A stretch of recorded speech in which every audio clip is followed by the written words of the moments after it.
2절, 3절 보시겠습니다.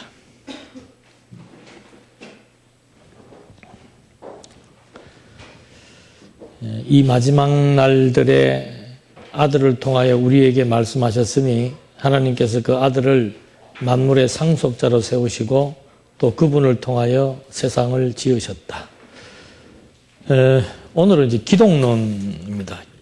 기독론 하면은 크게 세 가지예요. 그리스도의 위격, 신분. 기독론에서는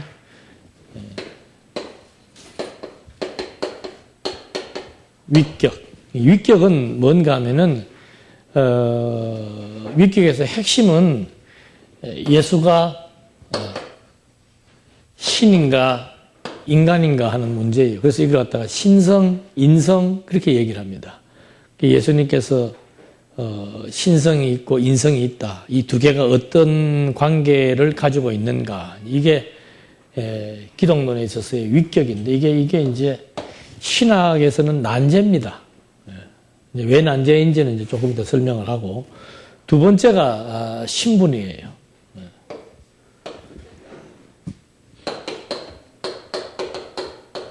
이 신분, 우리는 신분 그럼 뭐가 생각이 날까?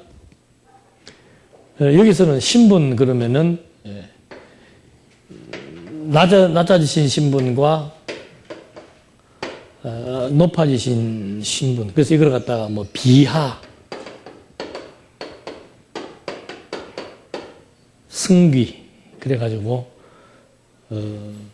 예수의 신분을 이렇게 다루고 있고 세 번째는 직분. 우리는 이제 직임이라고 하는데 여기서는 직분이라고 해서 선지직, 왕직, 제사직.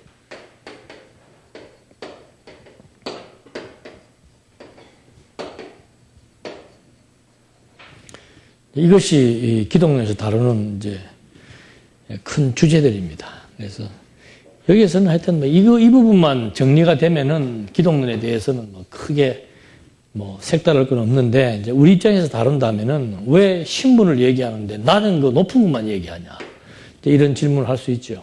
마가복음에는 무엇으로부터 나옵니까? 본래의 신분, 그 다음에 낮은 신분, 높은 신분 이렇게 해서 신분의 변화를 설명하고 있다. 그렇다면 하나님께서 왜 하나님의 아들을 이렇게 신분의 변화를 주어서 우리한테 보여주는가 이런 질문들이 나오는데 전통신학에서는 비하는 우리의 죄 때문에 승기는 우리의 의를 위해서 그래서 이걸 갖다가 구속이라고 얘기를 하죠. 근데 언약 성취사적 맥락에서 보면은 본래의 신분도 구약의 언약을 성취하기 위한 것이고 낮은 신분, 높은 신분도 구약의 언약을 성취하기 위한 것이므로 인간의 구속이라고 하는 어떤 사역적 범주에서 전통신학에서는 신분을 얘기하지만 언약 성취자 신학에서는 그냥 말 그대로 그리스도 성취라고 하는 맥락에서 신분을 다루어야만 이것이 성경적이다. 이렇게 우리는 정의하고 나갈 수 있습니다. 그러니까 이런 것들이 전부 다 여기 지금 신학적 주제들만 가지고 얘기하고 있지만 성경신학은 뭔가 하면 항상 그 근거를 제시하라고 얘기하는 거죠. 왜 이렇게 낮은 높은 신분을 취하시는가? 그걸 이제 전통신학에서는 구속을 위한 것이다. 성경신학에서는 그리스도 성취를 위한 것이다. 라고 해서 언약을 통한 성취에 의해서 예수가 그리스도이심을 확증시켜 나가는 그 목적에 의해서 이게 필요하다. 직분도 마찬가지예요. 왜 선지직, 왕직, 제사직에 대해서 성경에서 이렇게 그리스도를 논할 때 얘기하고 있나. 이 세 가지 직분이 도대체 어떤 의미가 있냐라고 물었을 때 우리는 이 세 가지 직분을 통해서 전통신학에서는 이 직분을 모델로 해서 교회 성도들에게 이런 이제 세 가지의 직임을 갖게 한다. 이런 맥락에서 얘기하지만 우리 성경신학은 뭐 이거 역시도 이게 전부 다 구약의 언약을 성취하기 위한 직분이므로 구약의 언약을 성취한 이 선지직, 왕직, 제사직을 통해서 예수가 그리스도라는 사실을 확증시키려고 한다. 그러니까 그리스도 자체에 대한 확증을 목적으로 삼고, 여기는 이제 어떤 사역 자체에 대한 중심, 아니면은 교회에서 성도들에게 직분을 맡기기 위한 근거, 이런 맥락에서 이제 취급들을 한다는 것이 근본적인 차이점이라고 볼 수 있습니다. 그 다음에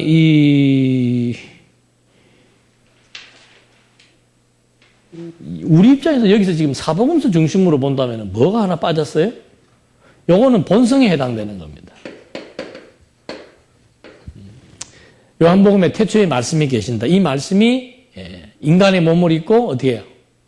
세상에 오셨다. 그래서 이제 그 말씀이라고 하는 것은 그리스도의 근본되는 어떤 성질을 얘기한다면은, 인간의 몸을 입고 오신 것은 이제 드러난 어떤 그 계시성을 말하는데, 그걸 전통신학에서는 이제 신성과 인성이라고 말하는데, 이거는 이제 문제가 있다는 거죠. 그래서 이 기독론을 얘기할 때는 성경대로 얘기한다면은 본성, 그 다음에 신분, 그리고 직분, 그 다음에 뭐가 하나 빠졌어요?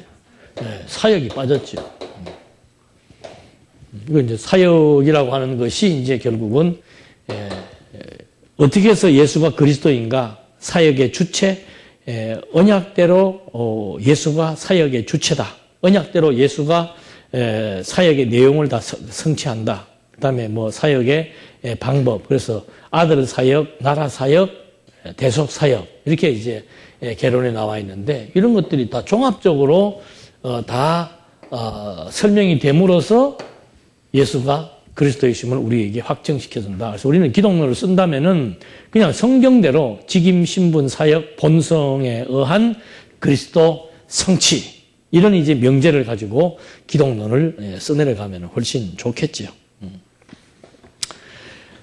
오늘 뭐 1시간을 할지 2시간을 할지는 해보다가 이제 결정하도록 하겠습니다. 분위기가 무르익으면은 계속하고, 아니면 1분만 하고 마치고. 먼저 그 위격, 그지? 이런 그 예수님이 신인가 하나님인가라고 하는 이런 문제를 제기하게 되는 동기가, 사도시대가 끝이 나고 예수님이 이제 곧 오신다 그랬잖아요. 이게 문제야. 그냥 한참 있다 오라는데 곧 그 강조해가지고 곧 이래서 하니까 10년이 지나도 안 오고 20년이 지나도 안 오니까 지금 우리는 포기했잖아요. 그러니까 우리한테는 문제가 안 돼. 근데 그 당시 사람들은 금방 올 것처럼 얘기했는데 안 오니까 이게 이제 문제가 있다라고 얘기를 하게 되고, 그래서 재림의 그 확신이 점점점 상실되기 시작을 하고, 신앙적인 이런 이제 공백이 생기기 시작을 하고, 더군다나 외부적으로는 막 박해가 일어나고, 또 교회적으로는 이단들이 침투하기 시작을 합니다. 그래서 우리가 그 투쟁에 들어가면은 유대주의, 그 다음에 세속주의, 그리고 적그리스도, 이것이 그 시대의 이단들이에요. 그러니까 이단들이 교회에 침투해가지고, 유대주의라고 하는 것은 너희가 예수를 믿음으로 구원을 받았지만 그래도 율법은 지켜야 된다라고 하는, 그것이 이제 그 당시의 유대주의적인 이단이고, 또 한 가지는 영지주의라고 있었습니다. 영지주의는 뭔가 하면 이건 철저한 이혼론이에요. 그러니까 그 세상은 이거 완전히 나눠 놓습니다. 여기 하늘의 세계는 선한 세계, 이게 이제 하늘. 그 다음에 이거를 신의 세계. 그 다음에 이 악은 뭔가 하면은 땅의 세계, 그리고 인간의 세계, 이렇게 나눠 놓은 겁니다. 이렇게 나눠 놓고 이 선한 세계가 있고 악한 세계가 있는데, 이 악한 세계를 이제 우리는 거기서 정기주의자들도 퓨저 세계라고 얘기를 해요. 근데 문제가 어디서부터 걸리는가 하면, 아니 선하신 신이 이 악한 세계를 창조를 한다는 게 타당성이 있습니까 없습니까? 그 이상한 거예요. 어떻게 선한 분이 세상을 선하게 만들어야지 선한 신이 어떻게 세상을 악하게 만드냐 이 말이죠. 그게 영주주의자들이 그 사고의 출발입니다. 우리는 이걸 이원론이라고 그러는 거예요. 딱 구분 지어놓고 이제 신의 입장에서 봤을 때 어떻게 선한 신이 이 악한 세상을 만들 수가 있는가. 그래서 이 세상은 선한 신이 창조한 게 아니고 선한 신과 악신을 연결하는 어떤 물질이 있다. 그게 이제 아이온이라고 해서 이 아이온에 의해서 이제 선과 악의 중간 매개 역할을 하는 이 물질에 의해서 이 피조 세계가 만들어졌다. 이렇게 악한 세계를 설명하는 방식입니다. 그렇다면 우리가 선을 향해 가려면 어떻게 해야 되는가? 여기 악의 세계도 악하지만은 육체도, 인간의 육도 악한, 인간도 악한 거예요. 육체를 가지고 있는 인간도 악한 존재가 되고, 죄인이 되는 거죠. 더러운 존재가 되는 겁니다. 그러니까 이제 이 더러운 인간, 죄인이 선의 세계를 우리가 갈망하게 되고, 선의 세계에 진입을 하려면 어떻게 해야 되는가? 그게 이제 이 사람들이 말하는 신비적인 체험이에요. 우리 한국의 오순절주의자들에 의해 가지고 신비 체험을 하게 되면 그 뭐 엑스타시라 그래 가지고 막 황홀궁에 빠져들고 저도 과거에 많이 경험을 했습니다만은 막 하다 보면은 막 진짜 하늘이 열리기도 하고 막 온몸이 뜨겁기도 하고 무아지경에 들어가는 그런 상태가 있습니다. 그게 초대교회 영지주의자들이 추구하는 그게 지식이에요. 정신세계에 몰입하는 지식의 방법이 뭔가 하면은 이제 그런 식으로 해서 무아지경에 들어가는 그걸 이제 이들은 경험적 지식이라고 얘기합니다. 그런 경험적 지식에 의해서 여기에서 이 세계로 진입한다는 거죠. 그래서 이 사람들이 가지고 있는 또 관념 중에 하나는 뭔가 하면은 이 육체는 악하기 때문에 이 육체를 뭐 해야 된다. 악한 육체가 이게 이제 결국은 세상에 살면서도 인간을 타락하게 만들고 자꾸 악한 쪽으로 만들어 나가기 때문에 이 육체를 이제 완전히 수련을 통해서 어떻게 해요? 거룩한 생활을 유도해야 된다는 한쪽의 방향이 있고 그 다음에 한쪽 방향은 어차피 육체는 더러운 죄덩어리이기 때문에 그냥 육체가 요구하는 본능대로 육체적 쾌락을 추구하면서 살아도 상관이 없다. 왜? 구원이라고 하는 것은 정신이 선의 세계로 진입하는 것이기 때문에 육체는 어차피 뭐 이렇게 하든 저렇게 하든 악한 것이다. 이렇게 정의를 한 거예요. 그럼 이건 좋은데 문제는 뭔가 하면은 신이 여기 왔다는 예수의 정체성에 대한 문제예요. 예수가 일단 사람이잖아요. 그 사람이면은 악하예요, 선해요? 악하죠. 그러면 예수를 사람으로만 봤을 때는 악하다. 근데 악한 사람이면서도 그래도 우리보다는 조금 도덕적으로 낫다. 이 정도로 얘기하면 좋은데 성경에는 이 예수를 자꾸 뭐라고 얘기하는 거예요? 신 또는 신의 아들이라고 얘기한다 이 말이죠. 여기에 이제 문제가 생기는 거예요. 어떻게 신이 악할 수가 있는가? 그러니까 선한 신이 세상을 창조할 수도 없도록 만들어 놨는데 어떻게 이 신의 존재가 육체를 입고 와서 신이라고 얘기한다면은 그건 참된 신이 아니지 않는가. 그래서 이 정체를 설명하기 위해서 그는 신인데 이 신은 눈에 보이지 않고 형체가 이제 보인다. 이 보이는 형체가 사실은 진짜 육체가 아니고 이건 잠깐 우리가 어떤 가짜의 환상적인 어떤 예를 들자면 그 뭐라고 그러죠? 유령같이 우리 사랑과 영혼에 보니까는 막 그 나타나서 활동하는 것을 이제 제3자의 눈에서는 볼 수 있잖아요. 그런 것처럼 보이는 것이 실제의 육체를 입은 사람 예수가 아니고 그는 신이기 때문에 이 몸이라고 하는 것 자체 이것은 하나의 환상이며 하나의 천사처럼 유령처럼 잠깐 3년 동안 보여주었다가 사라지는 그런 존재다. 그래서 이걸 신학적으로 가현설이라고 얘기하는 거예요. 지난주에 누가 와서 그런 질문을 했다면서요. 예수가 신인데 어떻게 더러운 죄인의 몸을 입을 수가 있겠는가? 이런 이제 질문을 했다고 그러는데 이게 이제 그 당시에 교회에 침투한 영지주의입니다. 그래서 사도 요한이 요한 1서 유다서에다가 무슨 얘기를 하는가 하면 예수의 육체로 오심을 부인하는 것이 바로 뭐다? 그게 적그리스도다. 그 말이 여기에서 나오는 거예요. 자, 이제 이런 문제가 대두가 되니까 뭐 초대의 교부들이나 오늘 신학자들이나 마찬가지예요. 그러면 예수가 신도 되고 인간도 된다. 완전한 신이며 완전한 인간이다. 이걸 그럼 어떻게 설명해 낼 것인가? 그게 이제 문제로다 그 말이죠. 예. 그래서 이제 이런 거 할 때는 이렇게 일방적인 강의를 해가 될 일이 아니라니까 이게. 예. 맛있는 것도 먹어가면서 예. 서로 이렇게 얘기를 하면서 예수가 신이에요? 이렇게 물으면 뭐라고 얘기해요? 되는 대로 얘기를 하라니까. 답을 맞추려고 그러지 말고 얘라고. 그럼 인간은 아닌가? 신도 되고 인간도 되고 그게 어디 그런 게 어디가 있어요? 신도 되고 인간도 되고 예.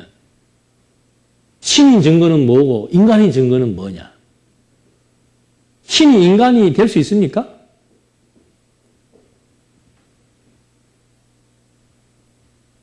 신은 신이지. 그렇잖아요? 신은 신이지. 신이 무슨 인간이라고 그래요. 신을. 내 혼자 심각할 필요가 없는 거지. 그러다 보니까 이 사람들이 뭔 생각을 하는가 하면은 전통 신학자들이 자꾸 이렇게 골치 아픈 것들이 이게 역사적으로 막 신이라고 그런 어떤 시대가 있었고 인간이란 그런 시대가 있었고 신이면서 인간이라고 얘기하기도 하고 이제 이런 것들을 설명을 했던 그런 이제 신학적인 그 논쟁 시기가 있었어요. 그래서 그런 문제에 대해서 우리 전통 신학에서 이제 말하는 문제가 있습니다. 그러니까 예수는 하나님이 아니라 인간이다. 또 예수는 인간이 아니라 신이다.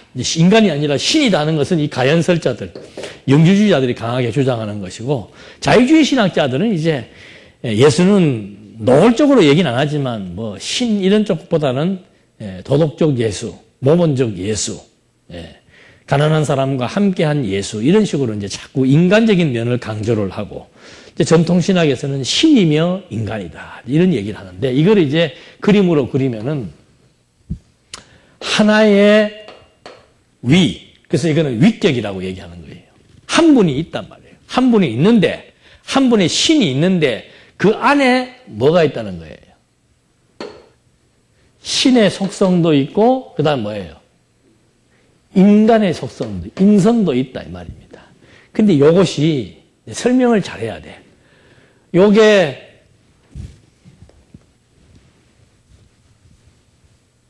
신학자들이 답할 수밖에 없어요. 이건 뭐 이래 돼 있는데 이 그림을 똑같이 그려야 돼. 이런 거 갖고 요새는 시비 걸고 이러더만. 네. 자, 똑같다고 생각을 하세요. 1위가 있다. 이게 이제 신이다. 근데 이 신 안에 신성이 있고 인성이 있다 이 말이죠.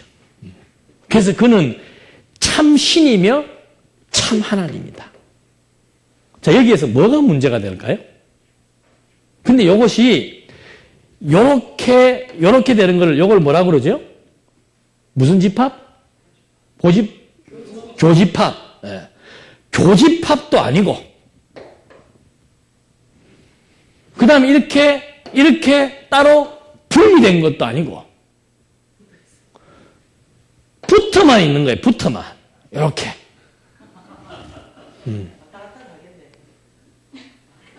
그러니까 그것도 상호 교류를 한다고 하는 파가 있고 교류하지 않고 각자 노는데 떨어져 있는 것은 아니고 붙어 있다고 해서 교집합도 아니고 그러니까 이게 이제 말하는 사람도 어떻게 해야 되는 거예요? 헷갈리는 거지. 이게 뭐야? 붙은 것도 아니고 떨어진 것도 아니고 서로 왕래하기도 한다 했다가 또 왕래하면 안 된다라고 했다가 자, 이게 여기에서 여기 출발부터 지금 함정이 있는 거예요. 이것만 하면은 그 다음에는 이거 뭐 골치 아픈 얘기 할 것도 없어. 골치 아픈 얘기 먼저 하려면 시간이 너무 많이 걸려가지고 이건 한 학기 하는 거거든. 한 학기 내내 고민하다가 이제 한 학기 끝나고 나면 무슨 말인지 서로들 모르고 이렇게 눈빛만 이렇게 하고 댕기는 거야. 뭐 골치 아픈 얘기하면 그런 거는 어려우니까. 예. 그러니까 어디 뭐 이단에서 왔는지 어디서 왔는지는 모르지만 자기들끼리 계속 이 문제 갖고 언론하다가 안 되니까 여기까지 왔다는 거 아니에요. 와, 우리 조영철 지사님이 설명해 주니까는 전도사냐 그러더라. 예. 우리는 다 전도사다. 신학교에서 이거 해결 못해요. 뭐가 문제겠어요? 힌트를 드리면은 신론에서 속성이 있잖아. 속성. 그 속성에서 공유적 속성과 비공유적 속성을 나누는 것이 전통신학입니다. 공유라고 하는 것은 속성이 이렇게 있는데 비공유는 요거는 하나님만이 가지고 있는 속성이고 공유적인 속성이 뭔가 하면은 하나님도 있고 인간도 있고 하는 속성이다. 이게 전통신학에서 분류하는 속성의 분류입니다. 여기에 문제가 있다 그랬죠? 신론 공부해서 기억에 남는 사람들은 이게 무슨 얘기인 줄 알 거예요. 여기 문제가 있습니까? 없습니까? 공유고 비공유고 그걸 지금 정확하게 개념이 안 들어오는데 문제는 뭔 문제야? 그러니까 하나님이 가지고 있는 속성을 우리가 분류하면 하나님은 전능하고 주권이 있고 뭐 자비하고 뭐 이런 게 있는데 인간에게도 사실은 뭐 사랑이 있어요, 없어요? 뭐 있고. 그러니까 인간이 가지고 있는 그런 성질과 하나님이 가지고 있는 하나님만이 독특하게 가지고 있는 성질이 있고. 예. 그럼 예를 들면 우리는 여기 지금 804 여기 앉아 있잖아요. 근데 하나님은 여기에도 있고 어디에 있어요? 미국에도 계시고 소련에도 계신다는 거지. 그건 하나님만이 가지고 있는 속성 중에서 편재성이라고 말하는 거예요. 어디든지 제한받지 않고 여기에도 있고 저기에도 있다. 근데 우리는 대구에만 있으면 대구에만 있지 서울에는 있을 수 없다. 그래서 이런 부분이 비하나님만이 가지고 있는 속성 중에 하나가 편재성이 있다면은 하나님과 인간이 같이 가질 수 있는 것은 하나님이 사랑이고 우리도 뭐가 있다? 사랑이 있다. 이런 식의 이것이 공유적 특성이다. 여기에서도 함정이 똑같은 함정이에요. 지금 이게. 뭐가 문제가 될 것 같아요? 네. 영혼 안에서 보면 뭐 딱 하나다, 뭐, 이런 식으로 얘기해. 뭐가 영혼 안에서 보면 하나예요. 그 영혼 안에서 보면은, 그럼 영혼 안에서 보면은 뭐, 하나님에게 신성도 있고 인성도 있다는 거예요? 하나님이 가지고 있는 속성도 있고, 하나님과 인간이 같이 가지는 속성도 있다는 건가요? 영혼 안에서 보면은?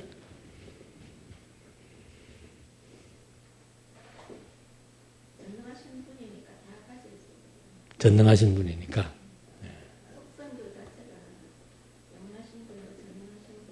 전능하다는 것은 능력을 얘기하는 건데 하나님과 인간이 같을 수가 있나요?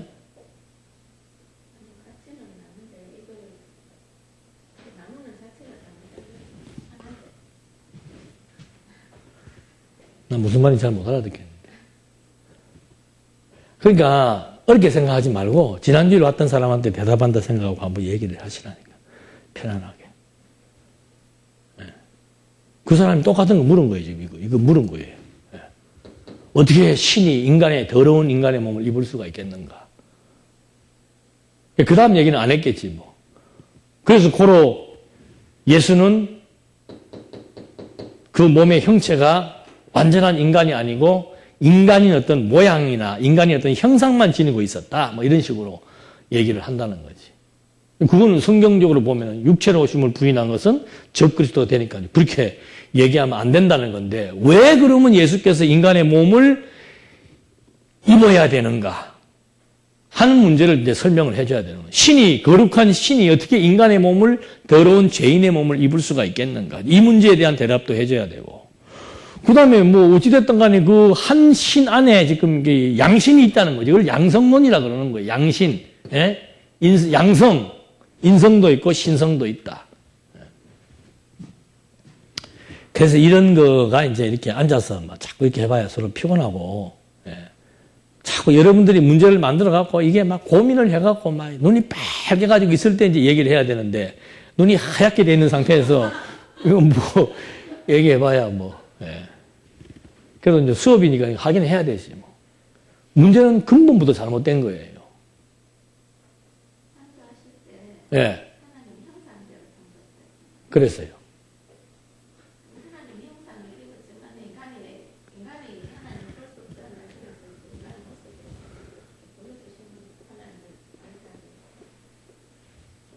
아, 신이 인간의 몸을 왜 입었느냐? 신이 그래 죄인의 몸을 덮어 쓸 수가 있는가?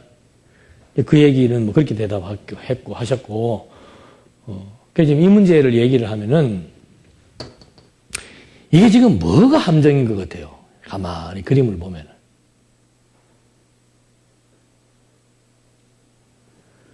이 지금 그림이 어때요? 내가 아까 뭐라고 강조했어요? 예. 젓가락 두 짝이 어떻게? 똑같다는 게 왜 잘못된 거예요? 그러면 사람이 하는 것과 똑같다는 얘기예요. 똑같다는 게. 인성을 갖고 있는 인성이 예. 신성하고 같이 표현을 해석하면은 예. 사람도 하나님과 똑같다고 표현할 수 있다는 얘기죠. 그 내가 또 다른 질문하면 또 다른 소리가 나올 것 같기도 한데. 예수님이 지금 인성을 지니고 예수님이 신성을 가지고 있다는 거예요. 인성은 우리 사람이 가지고 있는 속성이지. 예. 그러면 내도 인성을 가지고 있는 개체인데 예. 신성을 가질 수 있다는 얘기예요. 같이 얘기하는. 뭐 내 인성이 있다고 신성을 가질 수 있는데 신이라 그런 거 같니? 신이라야 인성과 신성을 가지고 있지. 인간이 뭐 신성을 가지고 있어. 여기서 인성은 사람을 표현하는 거 아닙니까? 그렇지. 뭐 인간의 속성을 지니고 인간의 속성도 있고 예수님에게 신의 속성도 있다. 이 얘기지. 예수님은 똑같이 갖고 있어야 되겠어요. 똑같이 갖고 있어야 된다. 예, 똑같이 갖고 있다는 것이 대등한 관계다. 똑같이 갖고 있다는 것은 합당하지 않다. 그 얘기잖아요.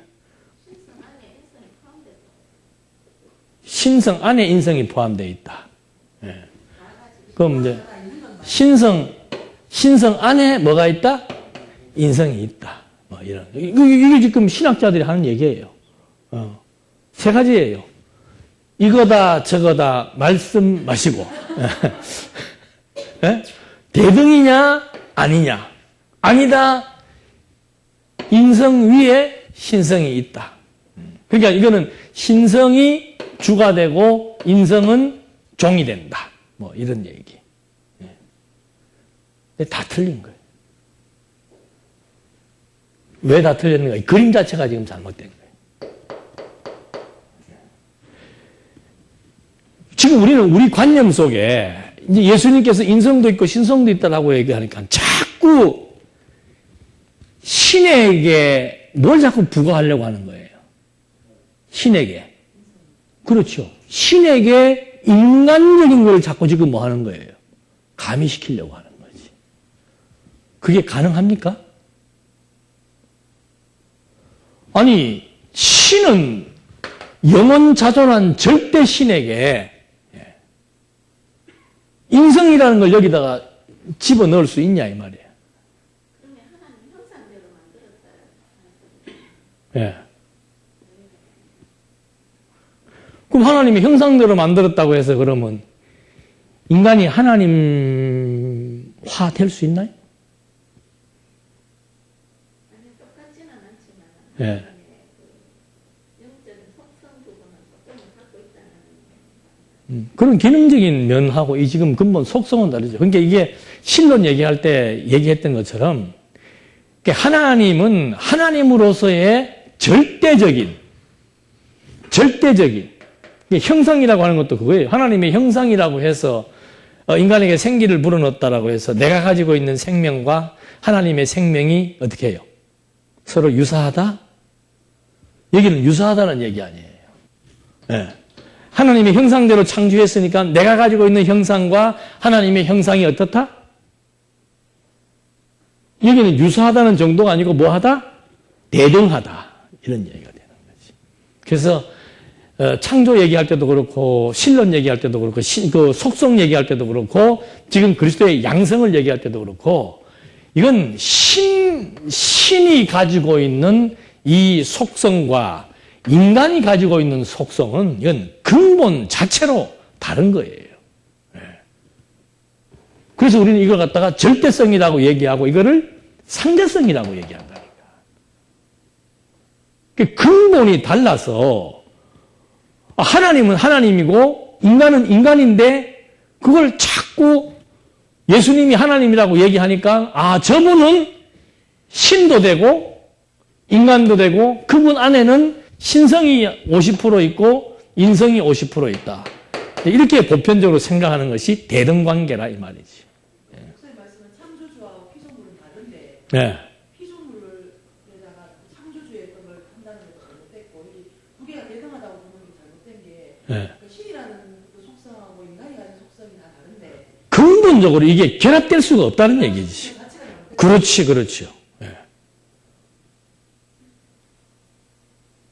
그거는 이해가 되죠. 예. 근데 자꾸 이 신이라고 하는 거 안에다가 지금 뭘 집어넣은 거예요? 또 신성과 인성을 아주 이렇게 정확한 비율로 넣어서 서로 혼합되지 않게 어떻게 해놨는지 이건 난 모르겠어요. 이게 뭐 어느 시점에서 이게 혼합이 안 되고 어느 시점에 넘어가면 혼합이 되고 그런 거는 이제 과학적으로 분석을 해야 될지 한번 수학 선생님 한번 풀어봐봐. 이게 어느 시점에 가서 이게 혼합이 되는지. 예. 그게 이게 막 관념적으로 이렇게 막 지금 이거를 설정을 한다 이 말이지요. 그러니까 이 그림 자체가 지금 잘못됐다는 얘기지. 하나님은 하나님으로서 완전히 하나님만이 가지고 있는 뭐 절대적인 속성이 있고 또 인간을 창조해 놓았을 때 창조된 인간에게 주어진 뭐가 있어요? 속성이 있죠. 그게 어떻게 하나님하고 같을 수가 있고 만약에 하나님 안에 인성이 있다면 어떻게 되는 거예요? 하나님 안에 인성이 있다면 그럼 절대 신이 아니죠. 하나님 안에 어떻게 인성이 들어가? 이게 지금 신이거든.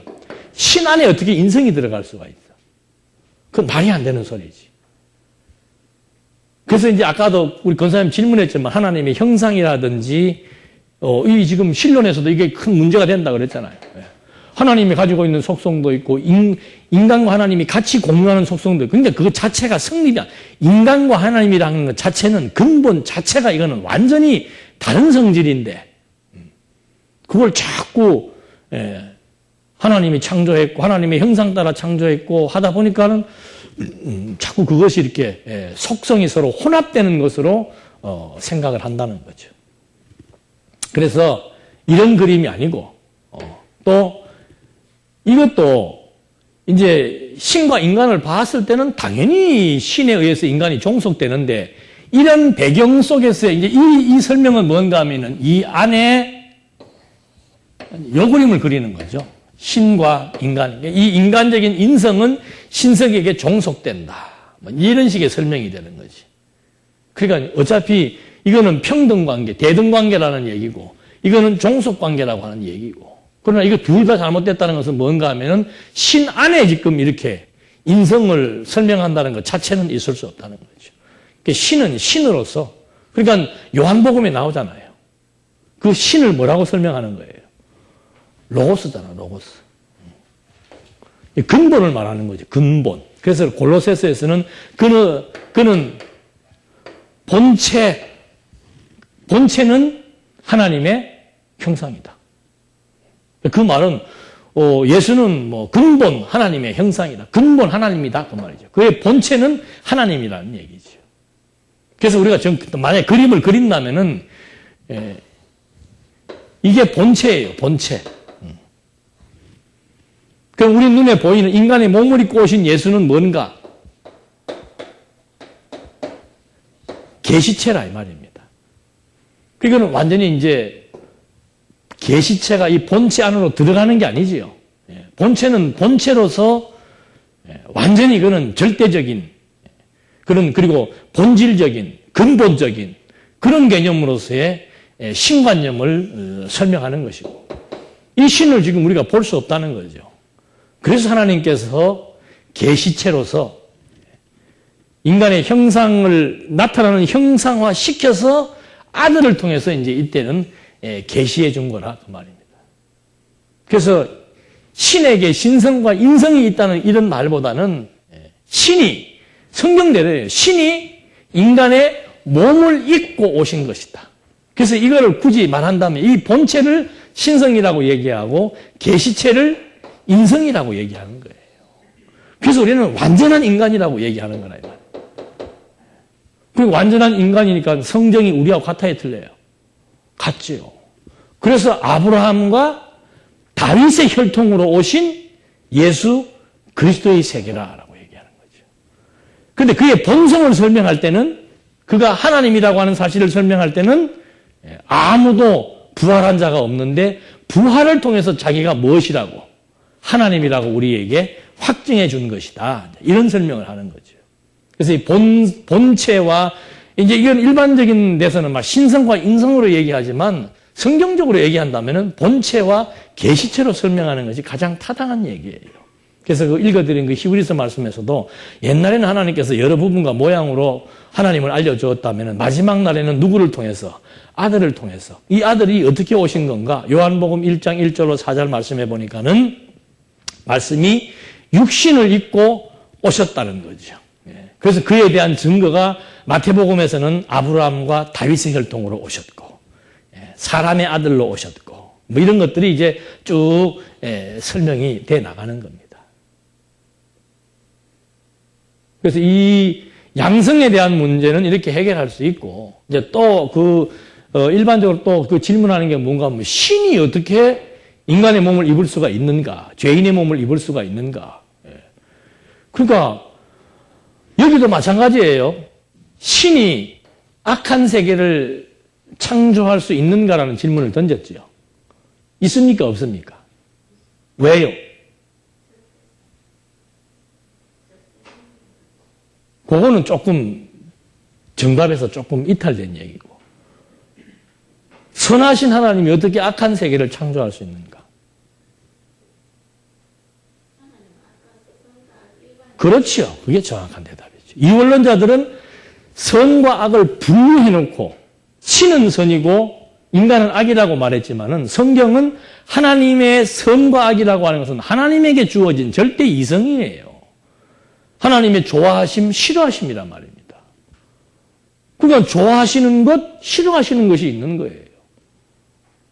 그 신에게는 선악이 일반인데 뭐 우리가 볼 때는 악은 악이고 선은 선이지만 하나님에게는 선악이 다 합력해 선이에요.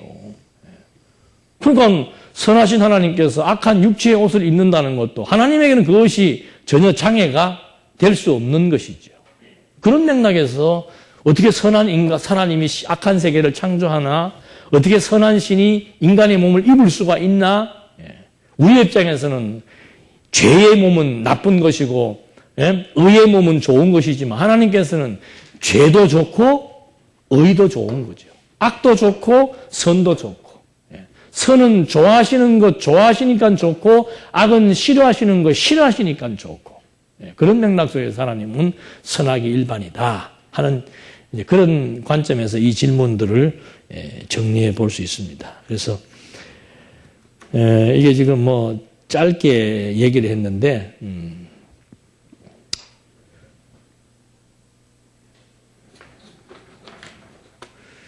그래서 이제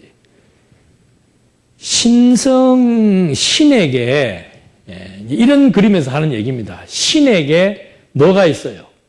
인성이 있다는 얘기죠. 신에게 인성이 있으니까 신은 죄인입니까? 아닙니까? 답을 미리 말해놓으니까 편안하게 웃으시는데 아니 신에게 인성이 있어요? 없어요? 여기 지금 있다고 얘기하는 거잖아요. 있으면 그러면 신에게 인성이 있다면은 또 여기도 마찬가지고 신이 인간의 몸을 입었으니까 인간의 몸을 입은 신도 뭐가 될 수 있다?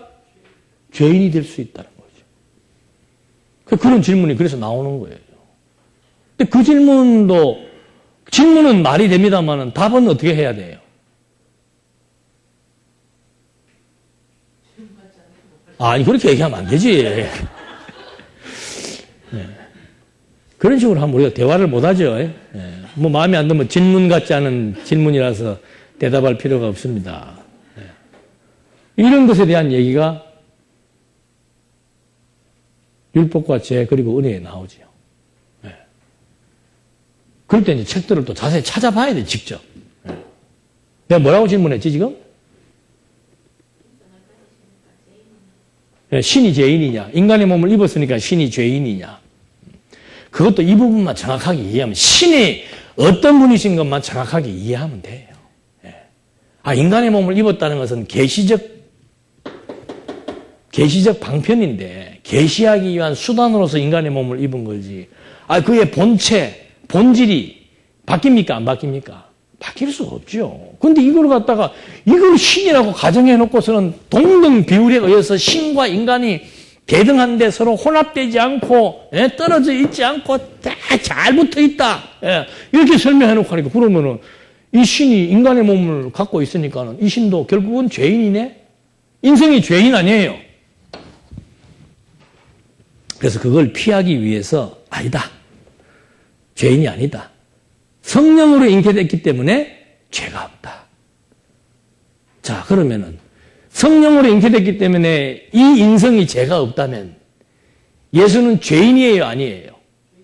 죄인이 아닌 게 또 돼버리지. 그러면은 성경에는 그 성령으로 잉태됐다는 것은 육체로 오지 않았다는 말 뜻이거든. 예? 그렇죠. 그러니까 육체로 왔다는 게 안 돼버리잖아요. 그러니까. 그 성경은 뭐로 왔다 그러는 거예요? 육체로 왔다 그러잖아. 그러면 예수님이 그러면 출생해가지고 좋다. 뱃속에는 우리가 안 보니까 모른다 치더라도 응애하고 태어난 그것이 육체입니까? 아닙니까?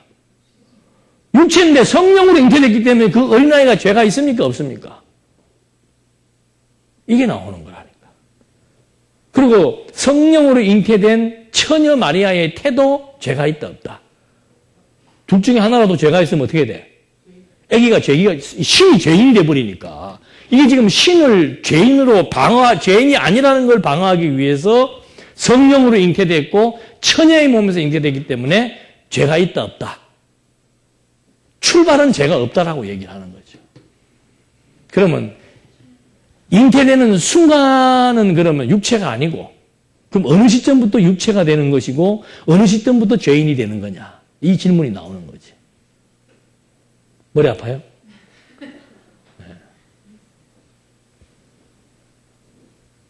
지금 나도 헷갈려. 자꾸 헷갈리는 질문 자꾸 하니까. 네. 그러니까 무흠시텟을 마리아는 처녀의 몸에서 성령으로 잉태됐기 때문에 죄가 없다는 그 말이 왜 나오는가. 네. 성령으로만 잉태되더라도 마리아가 죄가 있으면 어떻게 돼요? 그 반은 죄인이 돼버리잖아. 그래서 마리아를 죄 없다. 성모는 죄가 없다라고 하는 교리를 그래서 가톨릭에서 만들어낸 거란 말입니다.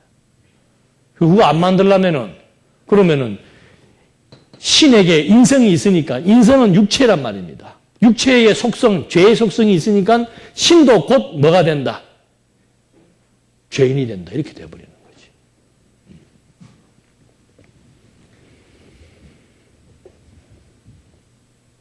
그래서 그 성령으로 잉태된 그 몸은 이제 타락 전에 생명체와 같은 몸이다.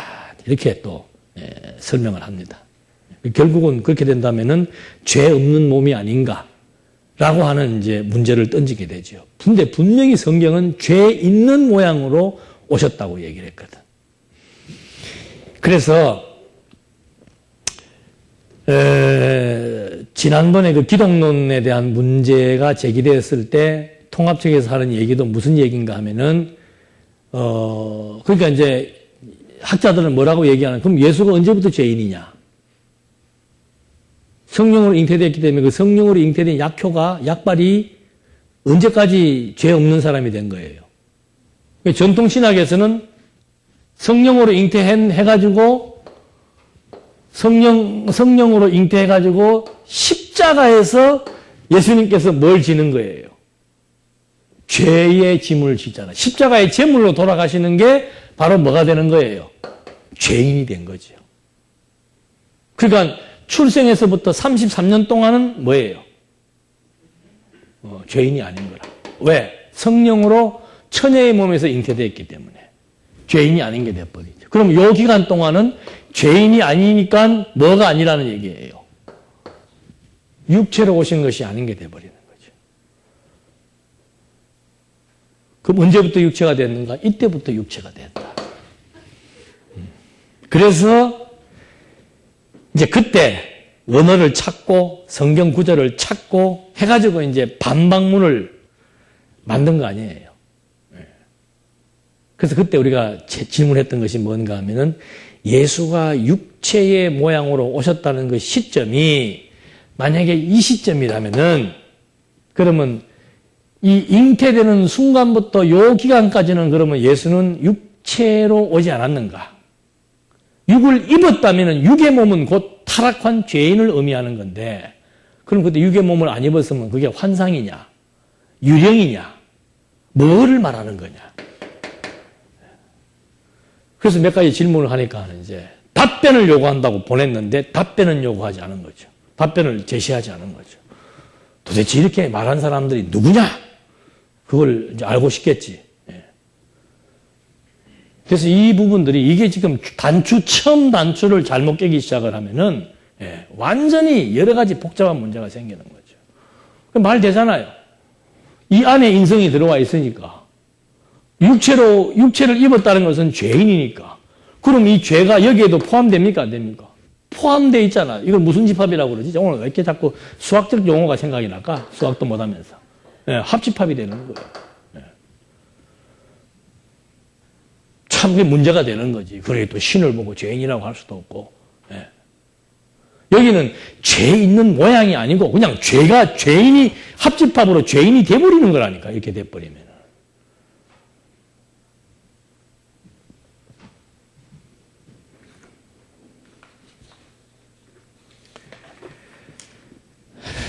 근데 그 성경에는 보면은 마태복음에 아브라함과 다윗의 자손으로 왔다는 게 바로 무슨 혈통이에요?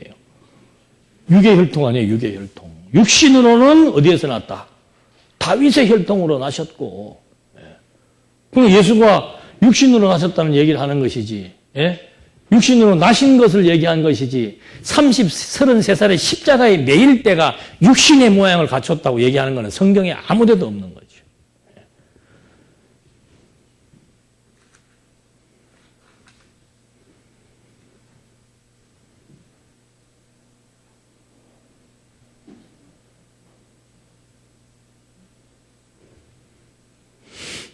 뭐 궁정무역 하지 말고 얘기를 해봐요. 예수님이 성령으로 잉태하셨고 네. 성모를 갖다가 이제 죄 없는 처녀이기 때문에 이렇게 해서 예수님이 태어나도 그게 몸은 육체지만 죄가 없다고 그렇게 네, 말하죠. 그게 생명체와 같이 그런 몸이었다. 이제 생명체라고 하는 거는 우리가 말하는 육체를 말하는 건 아니라는 말씀이잖아요. 여기서 이 얘기 나오면 또 더 헷갈려지는데 생명체는 바로 알아들어버려야지. 타락하기 이전이 생명체예요. 타락한 거는 육체고. 그 육체라고 하는 것은 이런 죄 있는 몸을 입었다는 거지. 아담 타락 이후로부터는 온 인간이 다 뭐예요? 육체를 입은 죄인이라니까. 그러니까 죄인이라면은 이 신도 죄인이 되지 않느냐는 질문을 방어하기 위해서 처음에는 죄인 아니다 얘기를 하는 거죠. 생명체라고 하면 이게 이렇게 만져지거나 이게 안 된다는 말씀이에요. 근데 전에 아담과 하와도 생명체는 그렇죠. 그거하고 이거하고 뭔 상관이에요? 아니 그러니까 아니 내가 자꾸 제 집이라 그러네. 그 질문하시는 분은 지금 생명체에 대한 개념이 정확히 안 들어와서 그러는 거예요? 아니 아까 죄 없는 네. 그러니까 성령 잉태 성모를 이제 죄가 없는 그러니까 자기들의 이론이란 얘기지. 그래 만드니까 예수님 자체도 이제 죄가 없는 이제 그렇게 그러면 성경에서 생명체로 왔다고 얘기를 해야지. 성경에는 없지만 이제 그 사람들은 그렇게 얘기. 그러니까 생명체가 그러면 이렇게 만지면은 아니 생명체를 만지고 안 만지고 그런 개념이 그 내가 자꾸 생명체에 대한 개념이 이해가 안 돼서 그러냐고 묻잖아. 그건 개인적으로 나중에 따로 얘기하고 여기서 지금 생명체까지 나와버리면 안 되고. 생명체라고 하는 것은 그건 뭔가 하면 이 타락을 분기점은 타락 이전을 아담이 타락 이전에 하나님이 창조한 상태가 영이 살아있는 생명체의 상태를 말하는 것이고 타락한 이후로부터는 이제 이것이 저주가 덮여버린 육체, 영적으로 죽어버리고 이 생명체가 이제 육체가 되어져서 이런 몸이 됐다는 거지. 그러니까 생명체에 대한 자세한 설명은 성경에 자세히 안 나와 있어요. 뭐 그걸 갖다 자꾸 뭐 만진다, 못 만지면서 하면 이제 그거 하고. 이 상태에서 여기에서 이제 성경에는 이게 쭉 번식이 돼가지고 아브라함, 다윗, 예수 그리스도. 그래서 로마서에서 육신으로는 누구의 혈통에서? 다윗의 혈통으로. 그 말들이 다 뭔가? 다윗의 혈통이란 자체가 벌써 뭐예요? 육체라는 거지. 육체라고 하는 것은 타락의 결과로 변화된 인간의 몸의 상태를 말하는 거예요. 죄 있는 모양을 말하는 거지. 근데 왜 자꾸 성령으로 잉태했기 때문에 그러면 처녀가 그럼 애기 놓으면 처녀들은 다 그러면 죄 없나? 그렇게 돼버리는 거고. 조작한 거죠. 마리아 무흠시태설이라 그래가지고. 이건 안 맞는 얘기고. 그리고 성령 잉태는 왜 성령으로 잉태한 거예요?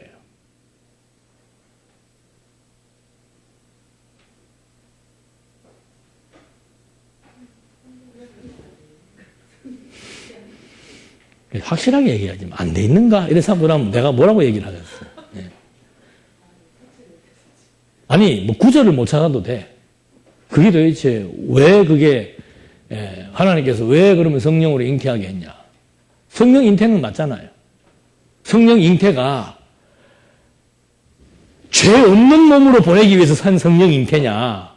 그건 아니라는 거지. 그건 뭐예요? 이렇게 또 순수한 영혼으로 앉아있으면 안 되지. 그건 표적이잖아, 표적. 보라, 처녀가 잉태하여 아들을 낳을 것이다.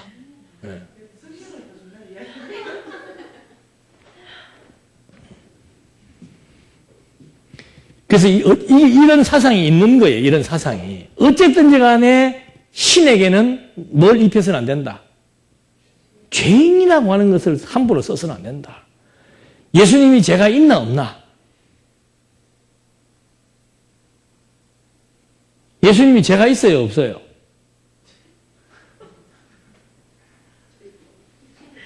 죄가 없다고? 없지는 않았는데 죄인인데.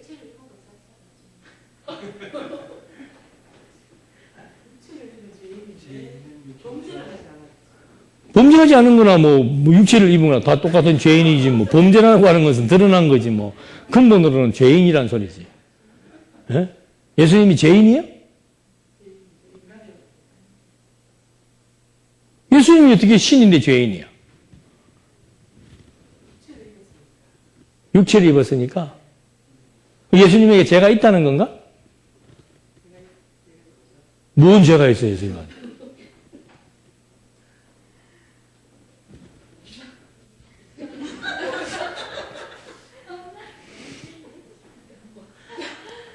그래서 그 강의할 때 그 예사로 들으면 안 된다니까. 그는 근본은 죄가 없으나 근본은 죄가 없으나 했을 때는 뭘 얘기하는 거예요?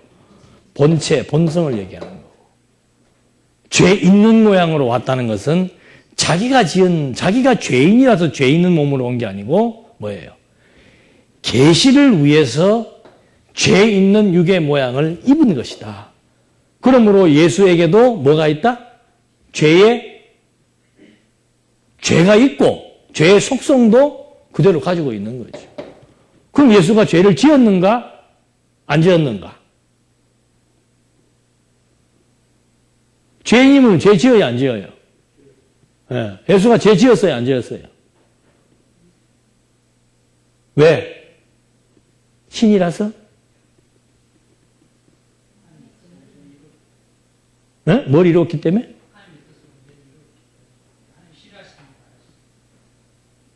싫어하시는 일을 안 했다고?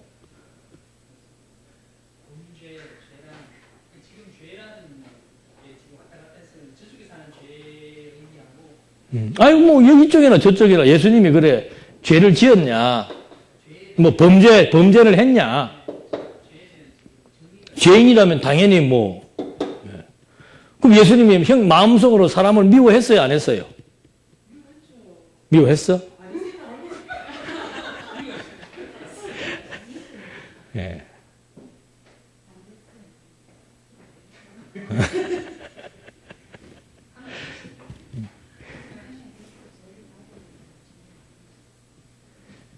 그래서 예수의 성령 잉태라고 하는 말이 이제 성령의 충만을 의미한다라고 설명하면 되죠. 이 인간적인 육체라고 하는 것은 뭐 죄덩어리인데 뭐 예수님도 죄덩어리에 몸을 입은 거죠.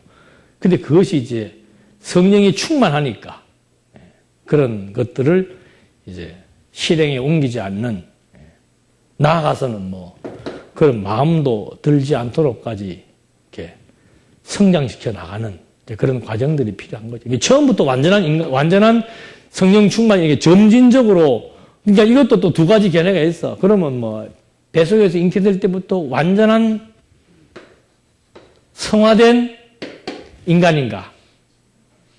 예수님이, 예?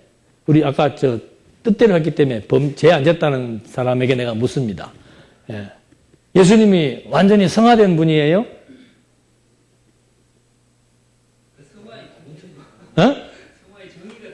성화가 거룩하다는 것이지, 뭐, 정의는. 예. 예. 예. 그래요? 그러면 막 아예 그냥 막 아기 때부터도 막 전혀 그게 없었네. 근데 성경에는 뭐 누가복음에 그게 나오지? 예수는 지혜가 점점 뭐 하더라? 자라더라. 지혜라고 하는 것이 그거지. 지혜라는 그 특히 정의하는 데 따라 다른데 특히 성화라는 게 또 지혜의 측면에서 얘기한다면 또 얘기가 달라집니다.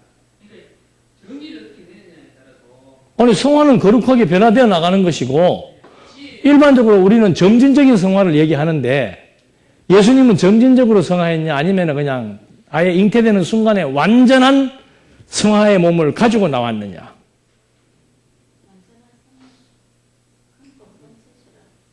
아니, 그거는 여기는 건드리면 안 되지. 이거 지금 얘기하는 거야. 성화라고 하는 것은 이 부분을 지금 성화에 대한 얘기를 하는 거예요. 여기는 성화하고 자시고 할 게 없잖아요. 신인데. 본체는 제 없는 모양 없잖아요. 예. 없는 분이 계시를 위해서 이렇게 몸을 입었잖아요. 예. 그러니까 죄를 지을 수 없는 거죠.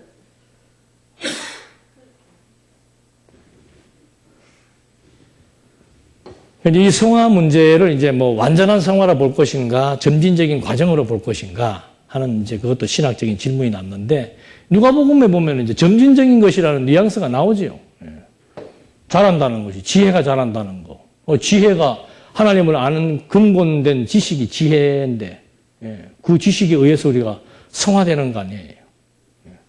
근데 그것이 처음부터 완벽하게 다 인식했다고 표현하지 않고 완전한 육체를 입은 완전한 사람이라는 의미에서 봤을 때는 점진적인 성화가 훨씬 더 타당성이 있다고 판명이 되고 성경에서도 점진적인 의미에서의 그의 자람을 얘기해 주고 있는 거죠.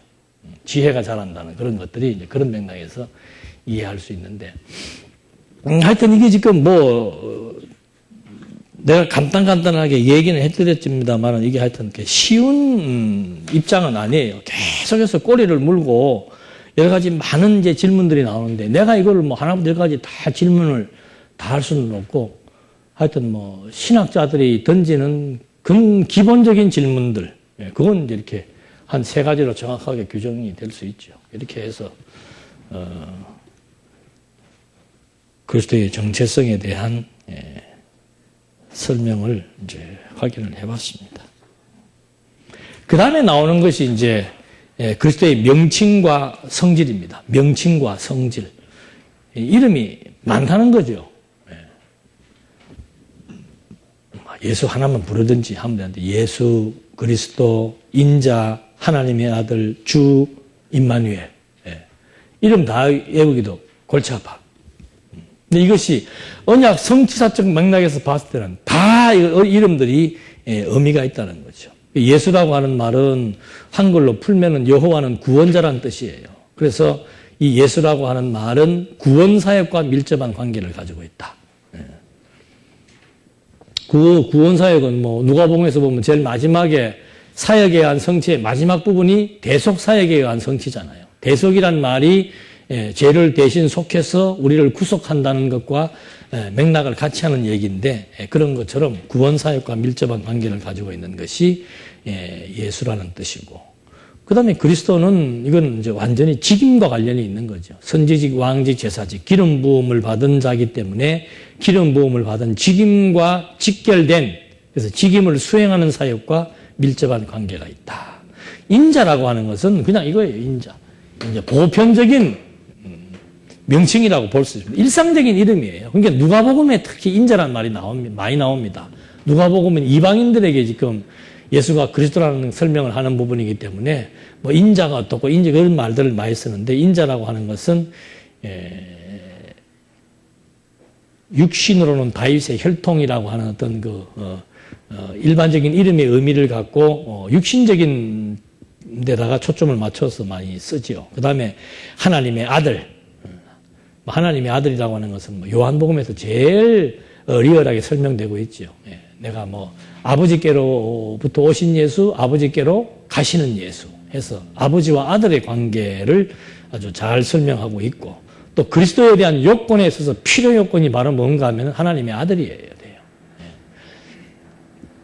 그 다음에 아도나이라고 하는 것은 주, 코리오스 그렇게 얘기를 하는데, 이건 교회의 주인이란 뜻입니다. 교회의 주인, 지배자, 다스림의 사역과 관련이 있죠. 그래서 통치자 이런 말을 쓸 때는 이제 아도나이 이렇게 많이 씁니다. 그리스도 할 때는 직임을 수행하는 사역과 관련이 있고, 그 다음에 임마누엘이라고 하는 것은 말 그대로 하나님이 우리와 함께 계시다 그런 뜻이죠. 그래서 어떻게 함께 계시는가? 말씀이 육신이 되어 우리 가운데, 이 세상 안으로 말씀이 육신이 되어 세상 가운데 오셔서 우리와 함께 하신다.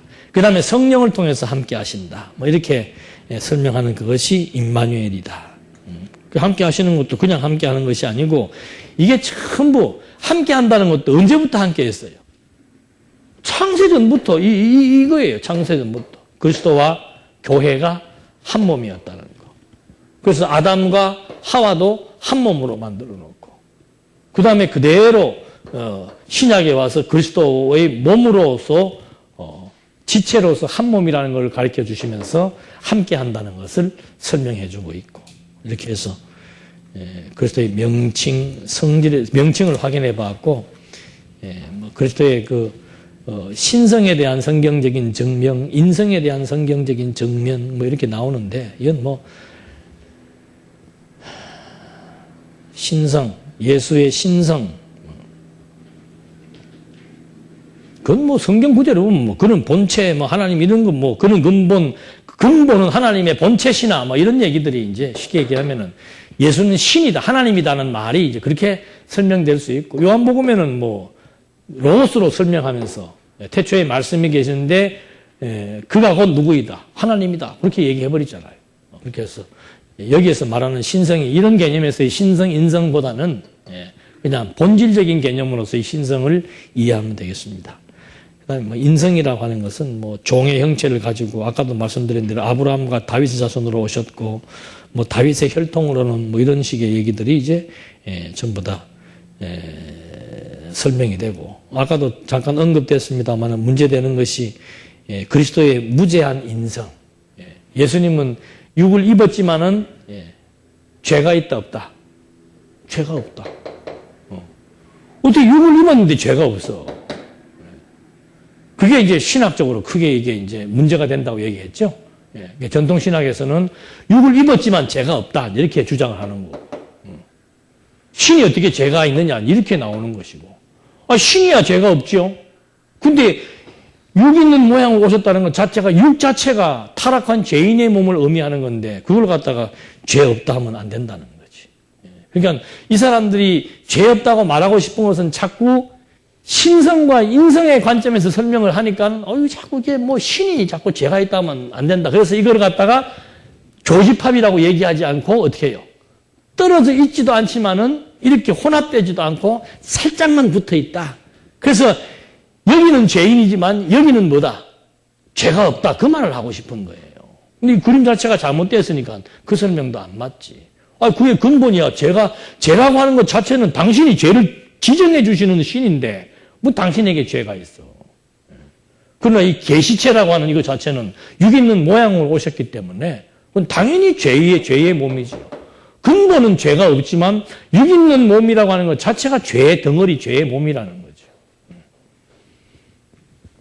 그래서 2단이니 3단이라는 소리를 지금 한 거죠. 만약에 예수님께서 범죄의 가능성이 없다면 그 몸이 육의 몸입니까? 아닙니까? 아니지. 똑같은 몸이면 똑같이 범죄할 가능성이 100% 있는 거죠. 100%. 근데 이제 그걸 성령이 어떻게 해요? 그때그때 주관해 나오는 것이지.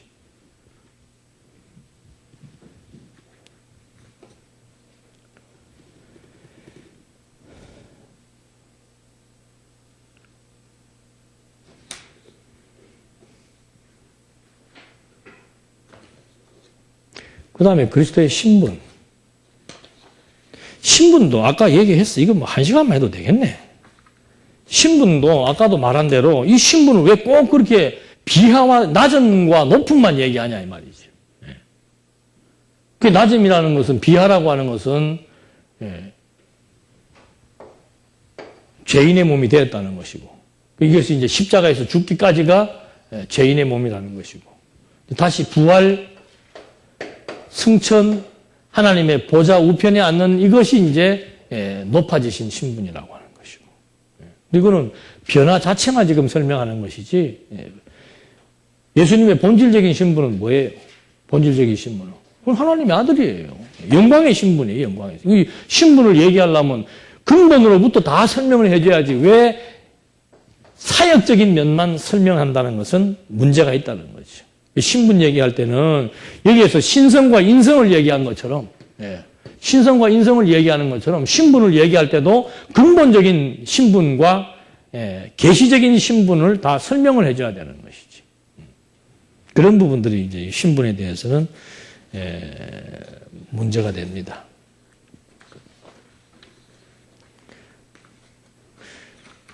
그 다음에 이제 이 신분에 있어서 이제 제일 힘든 부분이 뭔가 하면은 부활, 승천, 재림 이런 것들을 과연 우리가 어떻게 이해할 수 있겠는가? 부활, 승천, 재림. 그래서 뭐 그런 개념들을 이해하려면 제일 먼저는 무엇을 확인해 봐야 됩니까? 예수의 부활, 승천, 재림에 대한 신빙성을 확보하려면 제일 먼저 무엇을 파악을 해야 되나?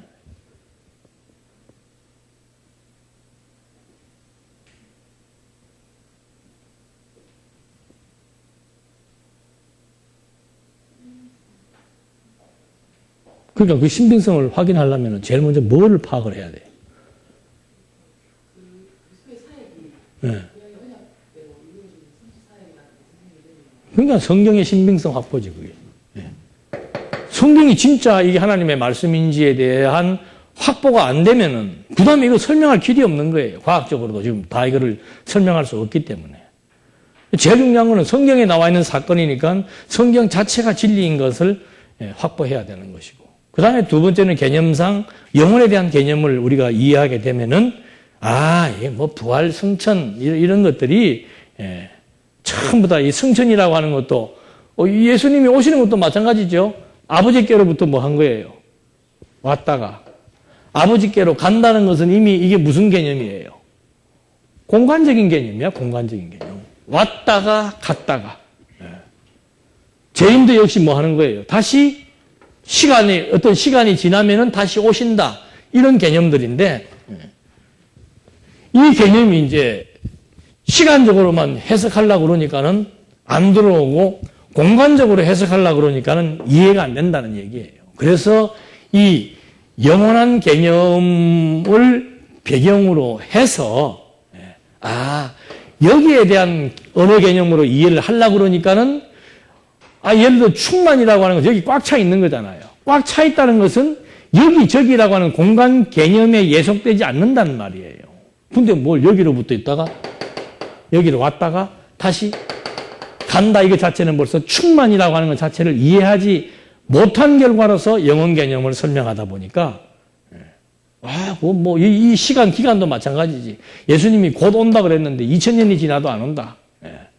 그러니까 베드로 때 와서는 벌써 하루가 1000년 같고 1000년이 하루 같다라고 하는 개념 설명을 해주지만은 요 개념만 가지고서는 이제 다시 오신다라고 하는 그 시간적 거리에 대한 것, 그 다음에 가셨다, 오셨다라고 하는 공간적 개념, 이런 것만 가지고서는 부활, 승천, 재림에 대해서 이해하기가 힘들다는 거죠. 그래서 첫째는 성경의 신빙성을 확보해야 되고, 두 번째는 영혼 개념이 정확하게 이해가 되면은, 이건 이제 뭐 완전히 이 안에서는 여기저기도 아니고, 과거, 현재, 미래도 아니고, 그냥 영혼 안에서의 실존이 무엇인지를 확인할 수 있는 이제 그런 개념으로 이해하면은 뭐 부활이라든지 이런 부분에 대해서도 쉽게 설명할 수 있습니다.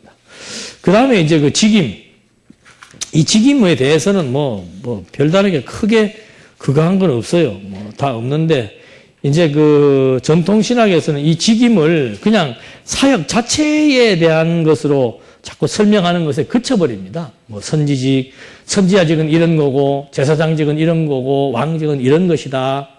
그래서 제사장직은 오늘날로 말하면 집사직에 해당되고, 선지자직은 뭐 목사직에 해당되고, 이런 식의 어떤 설명의 범주에서만 멈추지, 왜 이 세 가지의 직분이 꼭 필요한가? 그 설명은 이제 언약 성취가 없으니까는 입증하기가 힘든 부분이 되어버리는 거죠. 그래서 이게 벌써 우리는 아는 대로 뭐 구약의 언약, 신약의 성취 이런 맥락에서 본다면 당연히 그리스도의 삼직이라고 하는 것은 너무도 예수가 그리스도를 입증하기 위한 데서는 너무도 필요한 것이라는 것을 알 수가 있습니다. 뭐 이렇게 해서 이제 기독론에 대한 전반적인 부분에서 뭐 제일 중요한 부분이 이 위격에서 양성론 이 부분인데 뭐 이 부분은 뭐 이제 두고 또 생각날 때마다 또 한 번씩 또 이해를 해야 되고 그러니까 이거는 뭐 삼위일체도 여기도 해당되는 거예요. 삼위일체. 삼위일체도 역시 마찬가지로 이 원에다가 한 위를 놓고 성부, 성자, 성령을 생각하니까 혼란이 오게 되는 것이고 한 신 안에다가 또 신성과 인성을 같이 놓고 생각을 하니까 이게 신인지 인간인지 신을 또 인간이라고 하니까 또 신에게 죄를 전가해야 될 것인지 말 것인지 이런 복잡한 문제들이 야기되게 되는 것과 맥락을 같이 합니다. 뭐 질문 있으면 질문하십시오.